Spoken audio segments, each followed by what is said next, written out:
Assalamualaikum warahmatullahi wabarakatuh dan salam sejahtera untuk kita semua. Pada kesempatan kali ini saya akan menjelaskan materi mengenai eliminasi Gauss-Jordan untuk memenuhi penilaian tengah semester saya mata kuliah Aljabar Linear 1. Sebelumnya, nama saya Jusli Pasoro dengan NPM 2340604023, program studi pendidikan matematika. Selanjutnya kita akan langsung menuju ke pembahasannya. Nah, jadi eliminasi Gauss-Jordan ditemukan oleh Wilhelm Jordan pada tahun 1842 hingga 1899. Ia juga ahli geodesi di Jerman.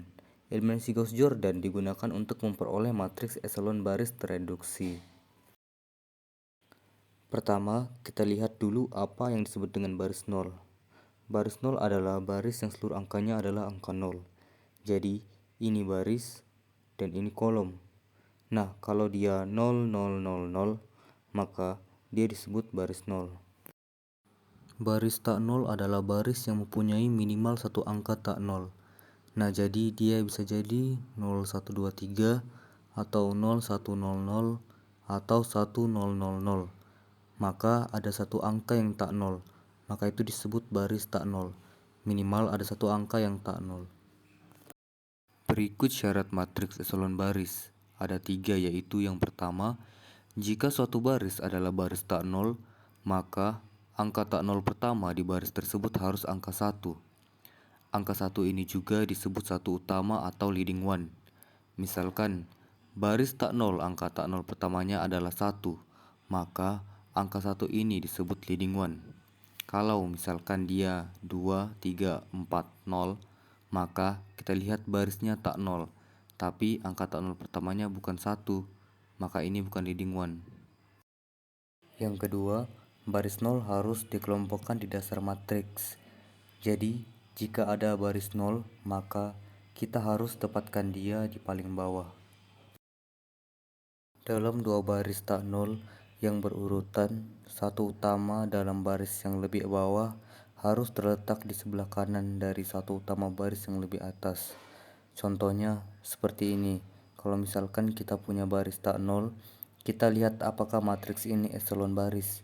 Yang pertama, suatu baris adalah baris tak nol, maka dia harus punya satu utama. Ini baris tak nol karena ada angka selain nol. Ini juga baris tak nol karena ada angka selain nol. Ketiga juga sama. Nah, jadi syarat yang pertama terpenuhi. Kemudian baris nol harus dikelompokkan di dasar matriks. Apakah dia ada baris nol? Ini tak nol, tak nol, tak nol, maka dia tidak punya baris nol, maka ini bisa kita skip. Kemudian dalam dua baris tak nol yang berurutan, satu utama dalam baris yang lebih bawah harus terletak di sebelah kanan dari satu utama baris yang lebih atas. Kita lihat, kita punya dua baris tak nol yang berurutan. Satu utama yang baris atas adalah ini. Satu utama baris bawah adalah ini. Syaratnya yang bawah harus berada di sebelah kanan. Maka kita lihat yang di bawahnya lagi juga berada di sebelah kanan di atas. Maka syarat yang ketiga juga terpenuhi. Jadi kita harus perhatikan dulu dia punya leading one atau satu utama sesuai dengan syarat nomor 1. Kemudian ada baris nol atau tidak. Kalau ada baris nol tak berurutan, bentuknya harus seperti ini. Maka jika syarat ini terpenuhi, maka matriks ini tergolong kepada matriks eselon baris. Kemudian ada disebut matriks eselon baris tereduksi atau EBT. Sifatnya harus memenuhi syarat 1, 2, dan 3.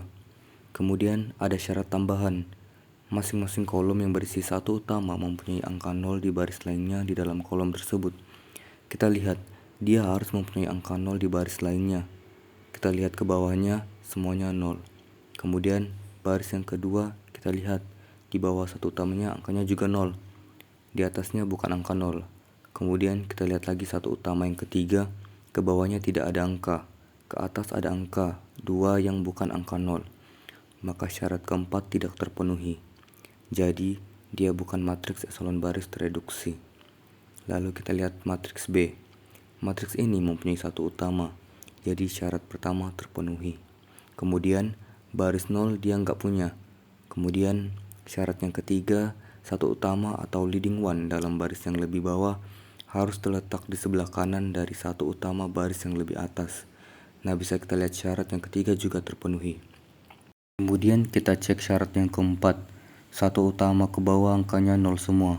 Ini terpenuhi. Kemudian satu utama yang kedua ke bawahnya juga 0. Ke atasnya juga 0. Maka ini terpenuhi. Lalu satu utama yang ketiga. Ke bawah dia nggak ada. Ke atas 0 semua. Maka yang ini juga terpenuhi. Maka syarat yang keempat terpenuhi. Kemudian bisa dilihat bahwa matriks ini tergolong dalam matriks eselon baris tereduksi. Berikutnya kita beralih ke contoh soal. Kerjakan soal matriks berikut menggunakan eliminasi Gauss-Jordan. 5x1 tambah 3x2 tambah 2x3 sama dengan 4. 3x1 tambah 3x2 tambah 2x3 sama dengan 2. x2 tambah x3 sama dengan 5. Nah, dari sistem tadi bisa kita ubah ke dalam bentuk matriks seperti ini. Kemudian kita ingin mengubah angka 5 yang berada pada baris pertama menjadi leading one. Kita bisa menggunakan B1 atau baris pertama dibagi dengan 5. Maka didapatkan hasil seperti ini. Nah, jadi untuk mengubah angka menjadi leading one, kita bisa menggunakan teknik scale. Nah, untuk mengubah angka menjadi 0, kita bisa menggunakan teknik pivot.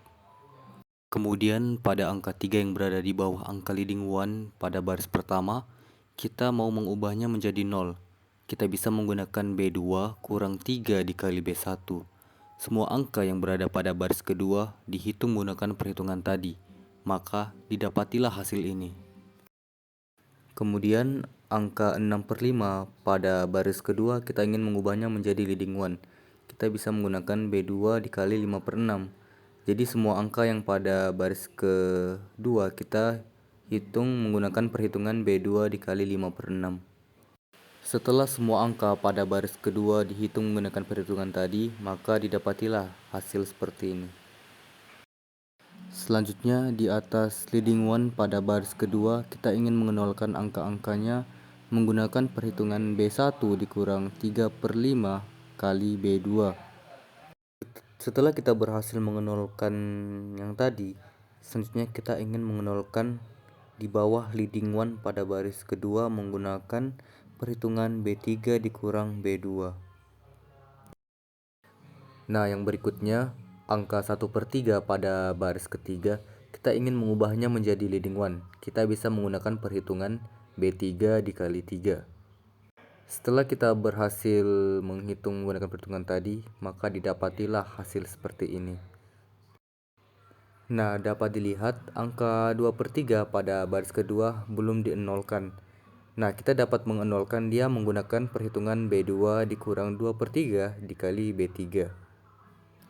Nah, setelah kita berhasil mengenolkan angka tadi, maka kita telah mendapatkan nilai X1-nya sama dengan 1, X2-nya sama dengan negatif 11, dan X3-nya sama dengan 16. Selanjutnya, kita memasukkan nilai X1, X2, X3 yang telah kita dapatkan tadi ke dalam sistem persamaan untuk membuktikan kebenarannya.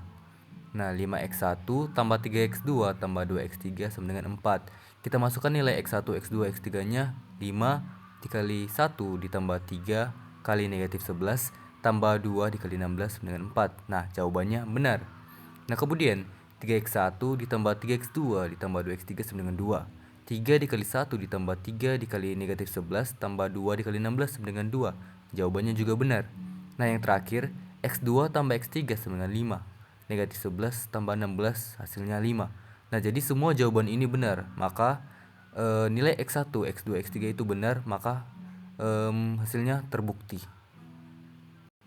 Nah, mungkin itu saja sedikit penjelasan materi mengenai eliminasi Gauss-Jordan. Semoga dengan adanya video ini bisa memberikan manfaat bagi saya dan kita semua. Kurang dan lebihnya mohon dimaafkan. Wassalamualaikum warahmatullahi wabarakatuh.